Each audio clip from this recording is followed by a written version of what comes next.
सुप्रभात मेरे प्यारे बच्चों मैं संजय सर।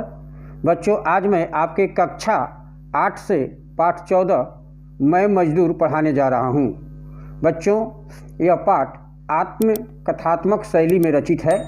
इसमें लेखक ने श्रमिकों के महत्व पर प्रकाश डाला है। समाज के निर्माण में श्रमिकों की भूमिका को कलात्मक भाषा शैली में व्यंजित किया गया है। मजदूर जीवन भर दूसरों के लिए श्रम साध्य कार्य करते हैं, पर उनका जीवन उपेक्षित रह जाता है। मजदूर अपनी नियति को भूलकर संसार की दशा सुधारने में अपना योगदान करता रहता है। मजदूरों की ओर समाज का ध्यान जाना चाहिए।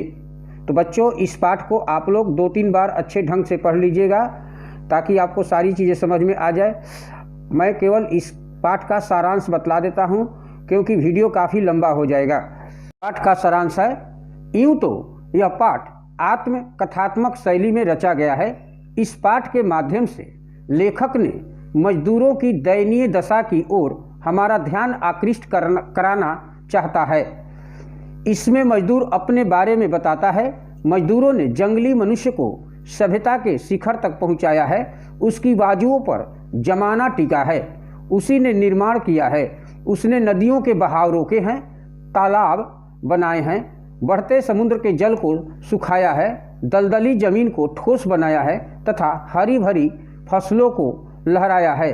उसी ने चट्टानों को खोदकर टीन, सोना, चांदी, लोहा, हीरा निकाला। उसी ने गगनचुंबी इमारतें खड़ी की है।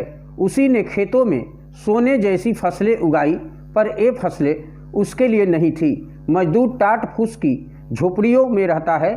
उसी के सहारे कारखाने असीमित मात्रा में माल उगलते जा रहे हैं, पर वह आज भी नंगा है, भूखा है। ऐसा क्यों है?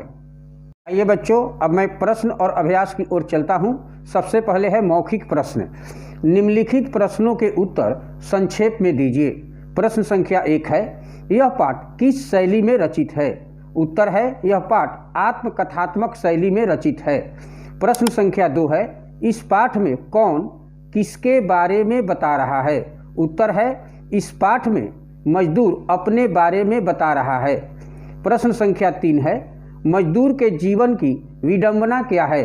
उत्तर है, मजदूर के जीवन की विडंबना है कि मजदूर दूसरे लोगों के जीवन में खुशहाली लाता है, पर उसका अपना जीवन कष्टमय बना रहता है। संख्या 4 है, मजदूर का शोषण क्यों होता है? उत्तर है, पूंजीपति वर्ग अपने स्वार्थ की सिद्धि के लिए मजदूर का शोषण करता है। आइए बच्चों अब मैं लिखित प्रश्न की ओर चलता हूँ। दीर्घ उत्तरीय प्रश्न। निम्नलिखित प्रश्नों के उत्तर लिखिए। प्रश्न संख्या 1 है, मजदूर स्वयं को मेहनतकश क्यों कहता है? उत्तर है, मजदूर मेहनत करके ही अपना और अपने परिवार का पालन पोषण करता है, अतः वह स्वयं को मेहनतकश यानी परिश्रम करने वाला कहता है। प्रश्न संख्या 2 है, मजदूर निरंतर निर्माण कार्य में लगा रहता है, विध्वंस में नहीं। इस कथन को अपने शब्दों में स्पष्ट कीजिए। उत्तर है, मजदूर निरंतर यानी लगातार किसी न किसी का निर्माण करता ही रहता है। वह कभी सुस्ताता यानी थकान मिटाता नहीं। वह निर्माण करता है, विध्वंस का काम नहीं करता। वह सृजन करता है यानी नाश करता नहीं। संख्या 3 है, कश्मीर की धरती को किसने किस प्रकार स्वर्ग बनाया? उत्तर है, यूँ तो कश्मीर की धरती को स्वर्ग के समान सुंदर मजदूरों ने ही बनाया। पहले वहाँ की भूमि दलदली थी, मजदूरों ने ही उसमें सौंदर्य उत्पन्न किया। उसी ने केसर की क्यारियों में जादुई मिट्टी डालकर केसर उगाई। प्रश्न संख्या 4 है, मजदूर समाज और देश के लिए क्या क्या करता रहा है? उत्तर है, मजदूर समाज और देश के लिए निम्न काम करता रहता है। क है, मजदूरों ने चट्टानों को खोदकर अनेक खनिजों को निकाला है। ख है, मजदूरों ने विस्तृत तालाब बनाए हैं। ग है, मजदूरों ने खेतों में सोने जैसी फसलें उगाई है। घ, मजदूरों ने नदियों के बहाव रोक दिए, बहाव रोककर विस्तृत जलाशय बनाए, दलदली जमीन को ठोस बनाया आदि। संख्या 5 है, गगनचुंबी इमारतों को कौन खड़ा करता है? उनमें रहने वालों का मजदूरों के प्रति कैसा व्यवहार होता है? उत्तर है गगनचुंबी इमारतों को मजदूर खड़ा करता है। इन इमारतों में रहने वाले मजदूरों से घृणा करते हैं। उनका मजदूरों के प्रति व्यवहार अच्छा नहीं होता।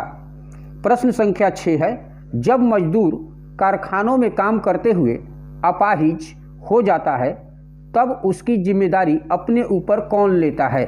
उत्तर है जब मजदूर कारखानों में काम करते हुए अपाहिज यानी अपंग हो जाता है तो उसकी जिम्मेदारी कोई नहीं लेता, न उसका मालिक न सरकार। उसका नाम तक रजिस्टर से काट दिया जाता है।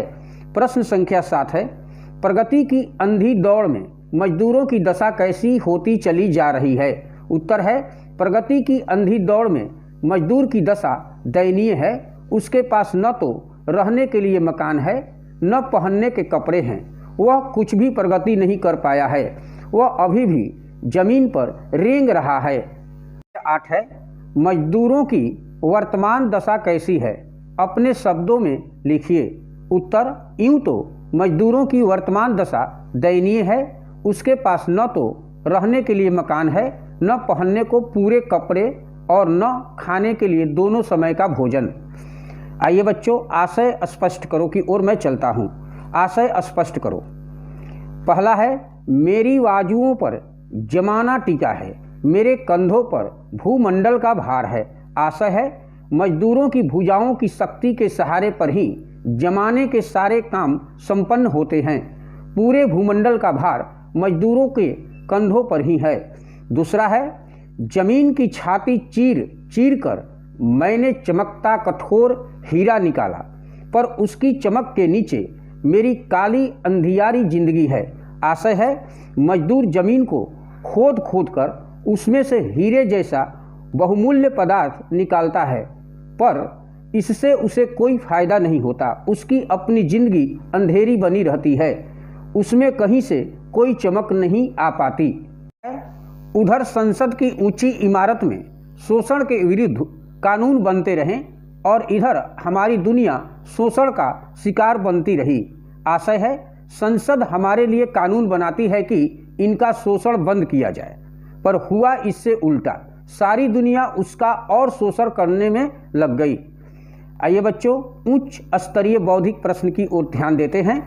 प्रश्न संख्या 1 है, वर्तमान समय में जब चारों ओर वैज्ञानिक प्रगति दिखाई दे रही है तब भी किसान मजदूरों की दशा में अपेक्षित परिवर्तन क्यों नहीं आ पा रहा है?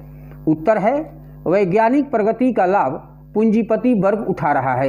यह वर्ग किसान मजदूरों को ऊपर उठने नहीं देना चाहता है, क्योंकि इसी में उनका हित है। दशा सुधर जाने पर वे उनके यहाँ काम करने से इनकार कर सकते हैं। दूसरा है, देश के विभिन्न भागों में किसान आत्महत्या क्यों कर रहे हैं? इन्हें कैसे रोका जा सकता है? उत्तर है, देश के विभिन्न भागों में किसान इसलिए आत्महत्या कर रहे हैं क्योंकि वे आर्थिक बोझ तले दबे हैं। उन पर बैंकों का कर्ज है जिसे वे चुका नहीं पा रहे हैं। उनकी फसल की पूरी कीमत नहीं मिल पाती, अतः वे आत्महत्या कर रहे हैं। किसानों की आर्थिक स्थिति सुधारनी होगी, उनके कर्जों को माफ़ करना होगा। प्यारे बच्चों, मैं अब अर्थ ग्रहण संबंधी प्रश्न की ओर चलता हूँ। निम्नलिखित गद्यांश को पढ़कर पूछे गए प्रश्नों के उत्तर लिखिए। मैं गद्यांश को पढ़ रहा हूँ। जंगल काटकर मैंने गांव, कस्बे और नगर खड़े किए। बड़े बड़े नगरों में दैत्याकार कारखाने धुआं उगलने लगे। उनकी चिमनियों की छाया में मैं रात दिन अपना पसीना बहाता रहा। जब किसी मशीन की चपेट में आकर मैं अपाहिज हो जाता, मेरा नाम रजिस्टर से काट दिया जाता। मेरी मृत्यु की जवाबदेही किसी की न थी, न मेरे बाल बच्चों के प्रति, न मालिकों की, न सरकार की। आइए बच्चों, इसमें प्रश्न है पहला, मजदूर ने जंगल क्यों काटे? मजदूर ने जंगल इसलिए काटे ताकि उसकी ज़मीन पर गांव, कस्बे और नगर बनाए जा सके। दूसरा है, बड़े बड़े नगरों में कैसे कारखाने बने? तो बड़े बड़े नगरों में दैत्याकार कारखाने बनने लगे। तीसरा है, मजदूर कहाँ अपना पसीना बहाता रहा? मजदूर कारखानों की चिमनियों की छाया में दिन रात अपना पसीना बहाता रहा। चौथा है, अपाहिज होने पर मजदूर के साथ कैसा व्यवहार किया जाता है? तो अपाहिज होने पर मजदूर के साथ ऐसा व्यवहार किया जाता है कि उसका नाम वेतन रजिस्टर से काट दिया जाता था। 5वां है मजदूर की मृत्यु की जवाबदेही किसकी थी? मजदूर की मृत्यु की जवाबदेही किसी की न थी। बहुविकल्पी प्रश्न यानी मल्टीपल चॉइस क्वेश्चन। नीचे लिखे प्रश्नों के उत्तर का सही विकल्प चुनकर उसके सामने ठीक का चिन्ह लगाइए। पहला है मजदूर के बारे में कौन सा कथन सही नहीं है? क है वह कभी सुस्ताता नहीं, ख वह निर्माण करता है, ग वह विध्वंस भी करता है, घ वह फावड़े कुदाल से काम करता है। तो मजदूर के बारे में कौन सा कथन सही नहीं है? तो बच्चों मजदूर के बारे में कौन सा कथन सही नहीं है? तो ग वह विध्वंस भी करता है। दूसरा है केसर की क्यारियाँ कहाँ है? क कश्मीर में, ख केरल में, ग कर्नाटक में, घ असम में। तो केसर की क्यारियाँ कहाँ है? तो क कश्मीर में। तीसरा है कौन सा काम मजदूर ने नहीं किया? क खेतों में गन्ना उगाया, ख जंगलों को काट कर साफ किया, ग लोहा कोयला खोद कर निकाला, घ अपने लिए मकान बनाए। तो कौन सा काम मजदूरों ने नहीं किया? तो घ अपने लिए मकान बनाएं। बच्चों भाषा अध्ययन की ओर मैं चलता हूँ। इसमें पहला है विलोम शब्द लिखो। क है शिष्ट, तो इसका विलोम शब्द होगा अशिष्ट। ख है ठोस, इसका विलोम शब्द होगा तरल। ग है सभ्य, इसका विलोम शब्द होगा असभ्य। घ है निर्माण, इसका विलोम शब्द होगा विध्वंस। अंग है घृणा, इसका विलोम शब्द होगा प्रेम। च है सीमित, इसका विलोम शब्द होगा असीमित। दूसरा है विशेषण, विशेष छांटकर अलग लिखो। बच्चों यहाँ वाक्य दिया हुआ है, यहाँ विशेषण का ऑप्शन है और यहाँ विशेष का। तो आइए देखते हैं। क जमीन पर मैंने हरी हरी फसलों को लहराया। तो इसमें हरी हरी जो है वो विशेषण है, तो इसमें ला करके हम हरी हरी लिख देंगे। और विशेष क्या है? तो फसलों। विशेष क्या है? तो फसलों है, तो यहाँ पर हम लिख देंगे विशेष में।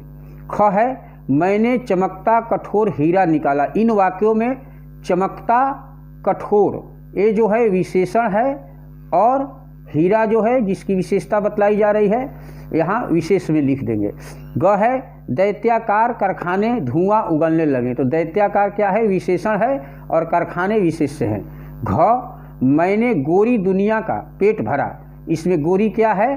तो विशेषण है और दुनिया क्या है? तो विशेष है।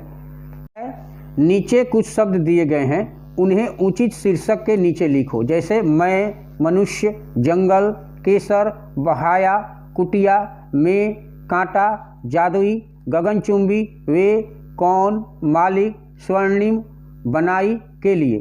तो बच्चों यहाँ संज्ञा है, यहाँ सर्वनाम है, यहाँ विशेषण है, क्रिया है और कारक है। इन्हीं में से उचित शीर्षक निकाल कर करके और सारे ऑप्शन में भरना है। तो सबसे पहले मैं संज्ञा की ओर चलता हूँ। तो बच्चों इसमें मनुष्य है, मनुष्य संज्ञा है। जंगल, जंगल जो है वो संज्ञा है, यहाँ हम लाकर लिख देंगे। इसके बाद केसर, केसर संज्ञा है। इसके बाद आती है इसमें कुटिया, कुटिया जो है संज्ञा है। और इसके बाद इसमें है मालिक, मालिक संज्ञा है, इसलिए मैं मालिक के ऑप्शन में लाकर लिख दिया हूँ। आगे बढ़ते हैं सर्वनाम की ओर, जो इसमें सर्वनाम है। तो सर्वनाम इसमें कौन सा है? तो मैं, तो मैं सर्वनाम में लिख देंगे। इसके बाद इसमें वे जो है वो सर्वनाम है। और इसके बाद कौन, ये कौन सी है? तो सर्वनाम है।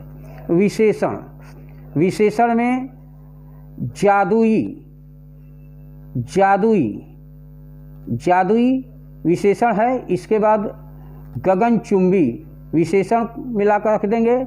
और इसके बाद स्वर्णिम ये विशेषण है। अब आती है बारी क्रिया की।